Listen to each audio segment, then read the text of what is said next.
Dear sons and daughters of planet Earth, I am Sananda. Once again, my heart is always filled with joy when I can be here addressing all of you. There is nothing to fear. Those who have their hearts immersed in the light know that every suffering, every moment of reflection, every apparent problem is an indication that they are on the right path. That there is something there to be modified, reviewed, understood, and released. I will repeat once again, do not suffer the suffering of others. You can be a friendly shoulder, a lap, the one who will listen with a loving gaze and listen to everything that needs to be said. And in this moment when you are listening, fill yourself with light, so that the being who is next to you absorbs your light, feels welcomed, feels cherished. Do not say a word. Your gaze, your silent emanation of light, yes, will be enough for that person to realize that he has found a safe haven, he has found a friend, someone with whom he can confide. But even if he insists on asking you, what do I do, what will I do? How can I solve this problem of mine? You will simply say, listen to your heart. We have been repeating this phrase for a long time. And many people still do not fully understand it. Because they do not understand. Why listen to the heart, if it is the mind that controls everything? And I can assure you that the heart is the home of love. It is the home of solidarity, friendship, of all those feelings that you can emanate towards the other, positively. Never use the mind. It is always the heart. It is the heart that has the capacity to emanate good fluids, good energies. It has already been said here, but it is always good to repeat, listening to the heart is to sit inside it. Create a small room, a cave, whatever it may be, but let it be yours alone. Don't tell anyone about it. It's yours. It's your corner. It's your refuge. Put in it everything that brings you peace, that brings you confidence. And when you want to listen to your heart, go to this refuge. See yourself sitting inside it. This is the first step. It's not that difficult. You can imagine so many things. So, imagine this little corner, inside your heart.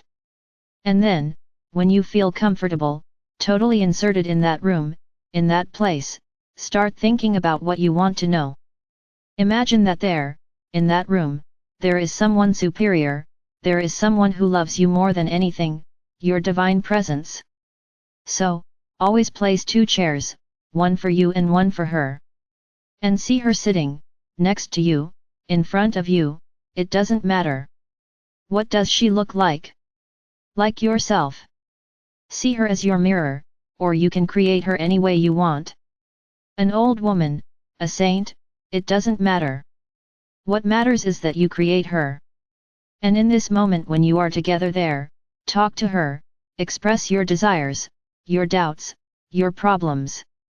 And be open to the answers. I often say that many times you hear the answer, but it is not the one you want to hear.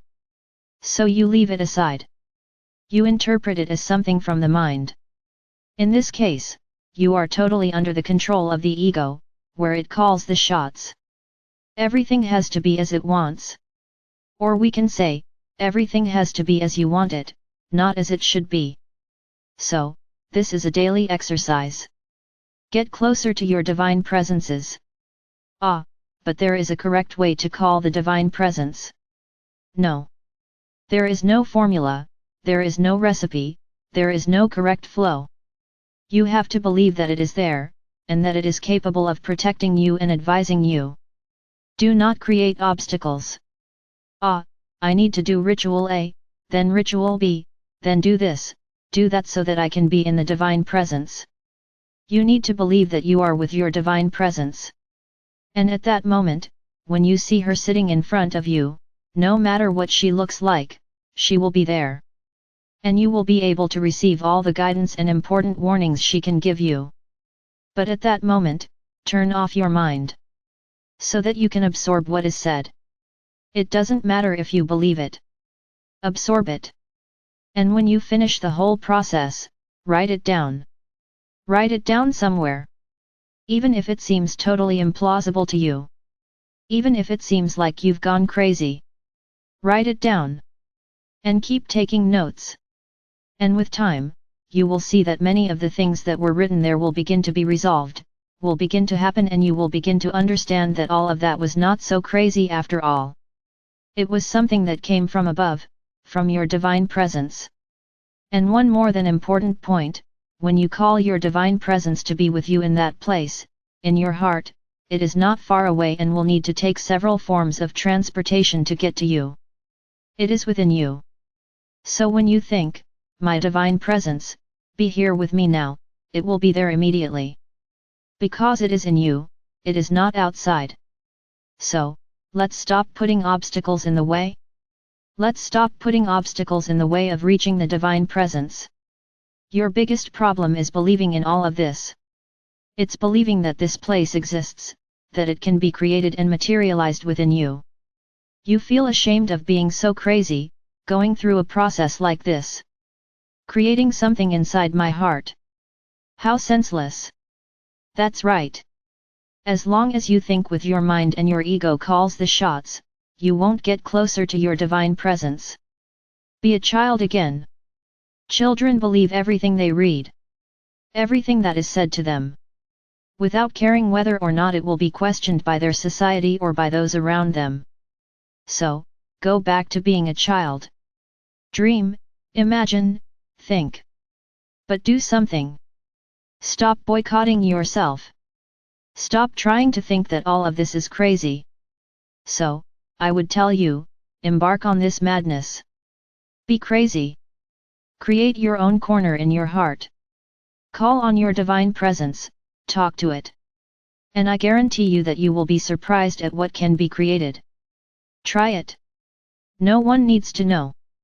You don't need to tell anyone. Because there will always be someone who will say, "Oh, you've completely lost your mind." Why comment? It's your thing, it's your moment. You don't have to comment. You don't have to explain. And if the first time you try it doesn't work, it's still the ego at work. Because it loses strength when you connect to the divine presence. So, insist, repeat it once, twice, 3 times, 4 times, thousands of times. But don't give up. This is the path to evolution. This is the path for your journey. Being in the divine presence. And I tell you, when you know how to do this, your heart will be filled with so much joy, so much love, that many times you will go there, to your heart, and stay there for hours and hours and hours, just enjoying that energy, that environment, that space of pure love.